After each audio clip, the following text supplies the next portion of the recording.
Magandang araw, another day, another adventure. So, we're here na ako sa Dorbao Handicraft located at Kims Mall, Pampanga, Angeles, Pampanga. So, ito na nga. As I promised, dinala ko siya dito para gumawa kung anong gusto niya. Ayan, parang nag-iisip pa siya. So, tinuro ko yung mga kung anong pwede niyang gawin, kung ano yung pwede niyang pagpilian. So, from little bags, ayan, pwede siya mag-paint. So, inikot ko siya muna para makita niya kung saan siya mas interesado. At eto nga.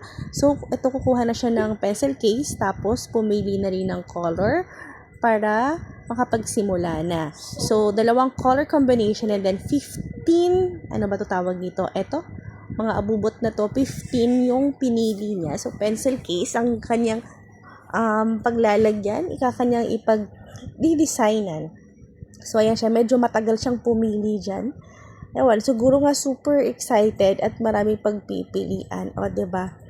So, ayan siya. 15 na ganyan ang pwede. Actually, marami kami nito sa bahay kasi nga parang nagpabili siya last time. So, sabi niya, dadagdagan niya na lang daw yung pencil case, didikitan niya ng bago. So, ayan, trial muna. So, ito yung combination color. Tapos, alam mo itong glue at kung ano pa yung halo. So, ayan na ang kanyang gagawin. So, nakapili na siya. O, diba? Tapos, ayan yung pencil case. Tapos, ayan siya, tinuturuan siya ni ate kung anong gagawin. So, etong lilac muna yung inuna niyang ilagay. So, talagang nagtitipid siya. Ayaw niyang kapalan. Sabi ko sa kanya, kapalan niya yung paglagay ng parang glue.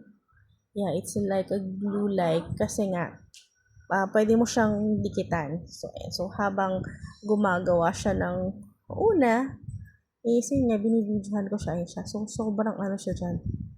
Sobrang focus sa ginagawa niya.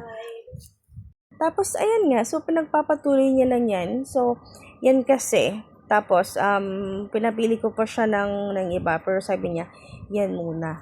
Oo, ayaw niya ng rug making. Ayaw niya din mag-paint. So, mas gusto niya talaga yung magkagaganyan. Actually, may nagawa na siya sa bahay. Personalized na phone case. Yan. O, yan siya. So, almost done na siya. So, napaka-limited lang din ng pagpipilian. So, 15 lang. Tapos, eto yung aking gagawin. Of course, hindi pwedeng tumunga nga lang ako. O, diba? So, after kong kumain. So, ayan. Sabi ko, gagawa din ako. Siyempre, ayan. Pinili ko kasi nga, itong phone case, siya yung gumagamit sa phone. So, sabi ko, sige, lalagyan ko ng pink kahit I don't like pink. Tapos, ito nga, nung huli, tinulungan niya na ako para matapos kasi hindi pa siya nagsisimula sa pangalawa niya. No, ayan siya. So, ito naman kasi is unlimited. So, parang for the price of 260 ata. So, unlimited na yung pwede mong ilagay. Pero, 2 color combination pa rin. Tapos, eto na yung second niya. So, pumili siya ng etong maliit na mirror. Tapos, eto kasi parang 10 lang. 1 color lang yung pwede niyang gamitin. Tapos, ayan na nga yung finish. So, pinapatuyo. So, habang pinapatuyo yan, kumain muna kami sa kabila. At ayan na, yung pwede na namin siyang ipack. Pero, 3 days after pa, para yan yung totally na tuyo siya, pwedeng gamitin. O, diba? Ang cute. So, actually, wala. Parang gusto pa namin bumalik soon. Ayun lang.